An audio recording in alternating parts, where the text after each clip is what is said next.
Whether children are directly hurt by domestic violence or are innocent witnesses, living in a violent household takes a toll on children, both physically and emotionally. As a professional working with children, you have a responsibility to recognize the warning signs of children who live in violent homes.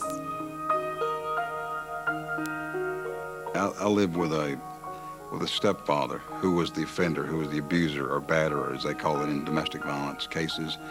And he was a real sophisticated criminal in that he was taught to be violent by his father. So it was a generational crime that was passed on from his father to him. And over the years, I watched him abuse and batter my mother to the point of near death many times. I watched her thrown from a speeding car one night, traveling 60 miles an hour. I watched her knocked unconscious so many times. I've been to hospitals with her, wondering whether she was going to live or die.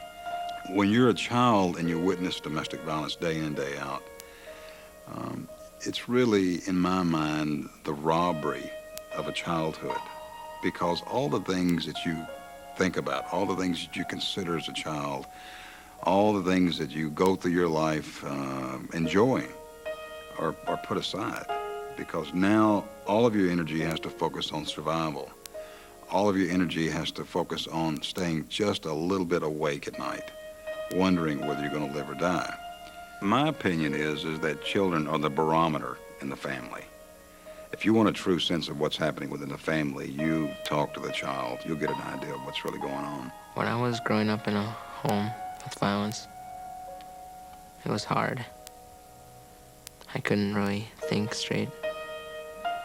I couldn't do whatever I wanted. I couldn't be a normal kid. Very often adults are under the misimpression that if children have not been physically assaulted or are not present in the same room, that they haven't been adversely impacted by the abuse. Yet all the research on the impact of domestic violence on children documents that children need only hear and be aware that the abuse is going on in order to suffer greatly as a result of it. Even though there was never severe abuse in my home growing up, we all clearly took on the roles that I see children from homes with domestic violence taking on. I became the peacekeeper. I would do anything possible to just not get my dad aggravated and to make sure that when he was going to come home, the house was neat. He would get very, very upset when the living room was messy. The physical and emotional responses to living in a domestic violence situation really take their toll. I found that my self-esteem suffered. I didn't feel like I was a good person. I didn't feel like I was worthy of people's praise or of their care. Physically, it was difficult to try to hide the bruises that I had from my dad, to try to make up excuses as to, how I got my black and blue marks. Telling people that you walk into a door daily just usually doesn't work too well. They start to wonder what's up. And I really found that I kind of became very quiet socially. I didn't want to be around my friends. I didn't want to be around my relatives because there were always questions. And so I just kind of tucked myself into my own little cocoon and just kind of existed as myself and didn't really reach out like I probably should have. We know now that children who witness domestic violence demonstrate things like low self-esteem, sleeplessness, inattention to the school, inattention to their homework, inattention to social events within the school. We know that we often see children who have anxiety over being hurt or killed. We often see, psychosomatic indications like headaches and stomach aches and ulcers and things that happen to you after years of being under a stressful situation. We know that children are susceptible to drug abuse. Looking back on it, I realized that it was a factor because I was always sick. There was always something wrong with me, almost, well, not wrong with me, but I slept a lot, and I almost made myself sick, almost. I know that's possible because it happens. If you think that you're sick long enough, you actually physically become sick. Children, especially children victims of domestic violence, are what I call those invisible victims, the ones that are often overlooked. They're not seen, and for good reason. You have to understand that when police intervene, or when child protective or adult protective or anyone in this helping profession intervenes, children are often told not to talk. They're told to hide or to go to another place or run next door or stay out of the way until the police leave. So therefore they become sort of invisible victims. And the professional is there dealing with the primary victim and primary offender. So I wanted to emphasize that even though they feel like they're invisible, we don't need to buy into that. We need to make them visible. We need to bring them into the light to find out what's happening. My son would seek to get out of the room whenever anything would happen, or if voices would be risen, you know, he would be found in his bedroom, maybe hidden behind a hamper or behind his dresser, and one of my daughters would go and comfort him. I think I just slowly started running out of excuses on what was going on. You know, it was like our family secret, and they knew not to tell anyone. They knew that what happened in our home, you know, stayed in our home.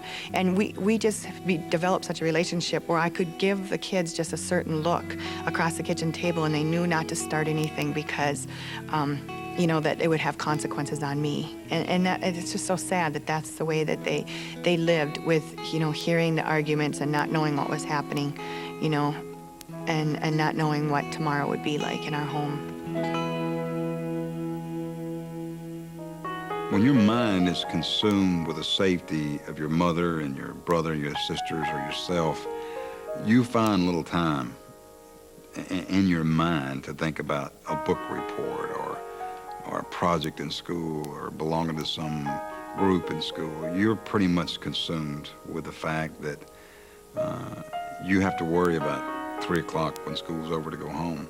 What's going to happen today? What will you see tonight? Will you be living in this town tomorrow?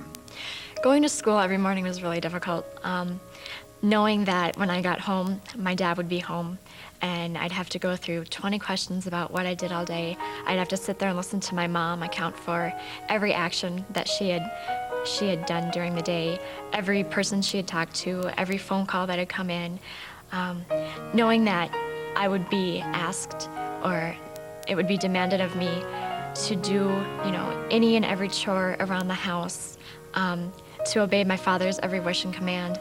Sitting in school, it was really hard to concentrate in school itself, because my mind was so preoccupied with thinking of what was going to be in store for me once I got home. And so I found myself really finding extracurricular activities to stay away from home as long as possible and getting home as late as possible, and then just kind of throwing myself into my homework, trying to avoid the whole confrontation that I knew was eventually going to come every night. Conversely, there are also children growing up in violent homes who come to school and reenact that violence, will be the bully on the playground, attacking other children without any provocation. This may be the child who is constantly in fights, who may even assault the teacher, who may have issues with any authority figure, and believe very strongly it's okay to use violence to get what you want. That's what they've learned at home. They may also have a hard time concentrating in school. Some teachers get upset with children who appear to just be daydreaming and not able to focus on schoolwork. We find some children are very concerned. Is mom safe at home? Am I going to get home and find her dead? Is something going to happen to my younger sister before I can get home? Or fantasizing about killing the perpetrator, figuring out how they can flee with their mother and siblings. So they may be thinking about very serious things, or imagining themselves as a superhero who is able to rescue the family. But we want to be careful not to simply yell at a child who appears to be daydreaming on the assumption that they are only thinking about frivolous things and, in fact, may need assistance with safety planning, how they can be safe at home. Living in a home with violence affected me somewhat in school. It would be hard to go to school if my parents had a fight that morning. You didn't want to leave my mom alone, or you didn't know what was going to happen while you were away. But simply recognizing the warning signs is not enough. You must also act to help children understand the violence is not their fault and that there are safe people to talk to who can help them. In speaking with teachers, there's several areas of focus. Initially, many of them want assistance in how to intervene with a child who comes to school, either with visible injuries or describing ongoing violence and abuse in the home.